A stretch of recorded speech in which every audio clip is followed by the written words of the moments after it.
আজকে যদি তারা দুনিয়া ছেড়ে যায়, মরার পরে তো তার সাথে আর কোনো কিছু থাকতে পারে না। আওয়ামী লীগের জনপ্রিয়তা তো আওয়ামী লীগের কাছে নাই, মানুষের কাছে ঠিকই আছে, কিন্তু আওয়ামী লীগের কাছে নাই। এই ঢাকা ইউনিভার্সিটির ভিতরে যতগুলো রিক্সা চালক ছিল সবাইকে নির্বিচারে হত্যা করেছে। যে 1971 সালে যে যুদ্ধটা হয়েছিল, ওই যুদ্ধে যারা মুক্তিযোদ্ধা ছিল তাদের কিন্তু একটা আলাদা পরিচয় আছে। তারপরে হইলো রাজনৈতিক পরিচয়। চট্টগ্রামের এই জানা যায় বীর মুক্তিযোদ্ধার এত লোক হওয়ার কারণ যদি বিশ্লেষণ করি, আপনারা এটা জানেন যে দীর্ঘদিন ধরে আমি একটা জাতির মানুষ নিয়ে আন্দোলন করি, তারা হলো রিক্সা চালক। এই রিক্সা চালকদের একটা বিশাল ভূমিকা 1971 সালে ছিল, যেটা আজও ইতিহাসে সাক্ষী হয়ে রয়েছে। যে 25শে মার্চ কালো রাত্রে বর্বর পাকিস্তানিরা এই ঢাকা ইউনিভার্সিটির ভিতরে যতগুলো রিক্সা চালক ছিল সবাইকে নির্বিচারে হত্যা করেছে। মুক্তিযোদ্ধারা কিন্তু 54-55 বছরেও এই রিক্সা চালকদের বিষয় নিয়ে কোনো কথা বলে না। এই জন্য আমি 24-এ স্বৈরাচার মুক্ত হওয়ার পর সর্বপ্রথম আমি এই মুক্তিযোদ্ধাদের এবং এই সংবিধান যে লেখছে ডক্টর কামাল, তার বিপরীতে কথা তুলছিলাম যে তারা হলো সুবিধাবাদী, তারা নিজেদেরটা বুঝছে। কিন্তু এই যে মেহনতি মানুষ, আপনারা ইতিমধ্যে দেখবেন এই যে মুক্তিযুদ্ধের ছবিগুলো দেখবেন, এখানে লুঙ্গি পরা লোক বেশি। কি লোক বেশি? লুঙ্গি পরা লোক বেশি। তাহলে সাধারণ মেহনতি মানুষ বেশি ছিল। ওই সময় যারা তাদের নেতৃত্বে কাজ করছে, আজকে যদি তারা দুনিয়া ছেড়ে যায়, মরার পরে তো তার সাথে আর কোনো কিছু থাকতে পারে না। এখানে আওয়ামী লীগের জনপ্রিয়তাও দেখছি না। আওয়ামী লীগের জনপ্রিয়তা তো আওয়ামী লীগের কাছে নাই, মানুষের কাছে ঠিকই আছে, কিন্তু আওয়ামী লীগের কাছে নাই। আপনি যদি আমার কাছে বলেন, ওর কাছে বলেন, ওর কাছে বলেন, হয়তো আমাদের কাছে থাকতে পারে, কিন্তু আওয়ামী লীগের কোন একটা নেতার কাছে এরকম প্রশ্ন করার মতো পাবেন? আছে? এই রাজধানী ঢাকা সহ সারা বাংলাদেশে আছে। মৃত্যুর পরে তাদের খোঁজ হচ্ছে। তাহলে দেশবাসী ধরে নিছে তাদের প্রশংসা মৃত্যুর পরে করতে হবে। এই জন্যই মনে হয় জানা যায় লোক বেশি হয়েছে, আমার ধারণা আর কি। তা না হলে এই 2 বছরের বেশি সময় আপনারা তাদের কোনো উপস্থিতি দেখছেন?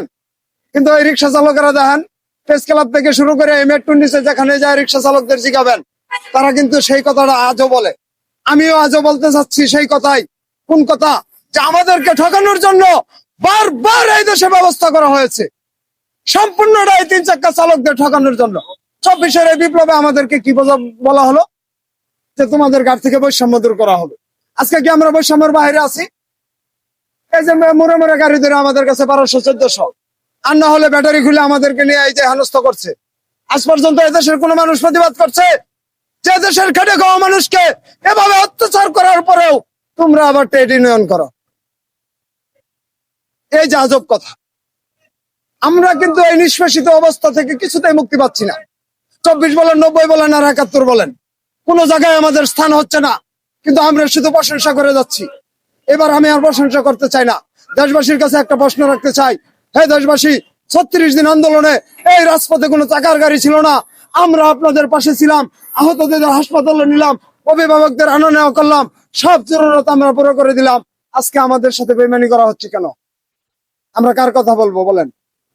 আমাদের মুখে তো রাজনৈতিক কথা সব হবে না। কোন রাজনীতি নেতা তো আমাদের জন্য কিছু করেনি, তারা তো আমাদের জন্য কিছু বলেনি। জনাব তারেক জিয়া প্রধানমন্ত্রী হয়ে ফ্যামিলি কার্ড, ইমাম কার্ড, মুয়াজ্জেম কার্ড, খাদেম কার্ড, পুরোহিত কার্ড, ঠাকুর কার্ড, কৃষক কার্ড, সবাই এই কার্ড দিল, আর আমাদের জন্য কি তৈরি করলো? আজ পর্যন্ত কোনো কেউ শুনছেন যে এই 3 চাক্কা চালকদের জন্য একটি কার্ড ব্যবহার করা হবে 70 বছর পরে যেন তারা ভিক্ষা না করে? শুনছেন আপনারা কেউ? কার কথা বলবো আমি? কার কথা বলবো? উন্নয়নের দেশে জোয়ার বাড়ছে, উন্নয়নের স্রোতে ভেসে গেছে। উন্নয়ন কি আমাদের কপালে মিলছে? আজ পর্যন্ত কি কোন উন্নয়নের সুবাতাস এদের কপালে মিলছে? কার কথা বলবো আমি? এখন আমি আমার নিজের কাছে প্রশ্ন করছি যে কি করলাম আমি 90-এ এরশাদ বিরোধী আন্দোলন করে, কি করলাম আমি 24-এ বৈষম্যের বিরুদ্ধে আন্দোলন করে। আমরা আন্দোলন করে জীবন দেই, ফায়দা লুটে ডক্টর ইউনূসেরা। ফায়দা কারা লুটে?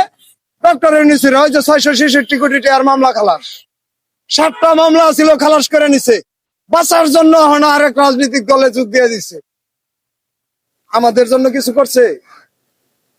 সংবিধান থেকে বাদ দিয়ে জুলাই সনদ কারা রেখছে?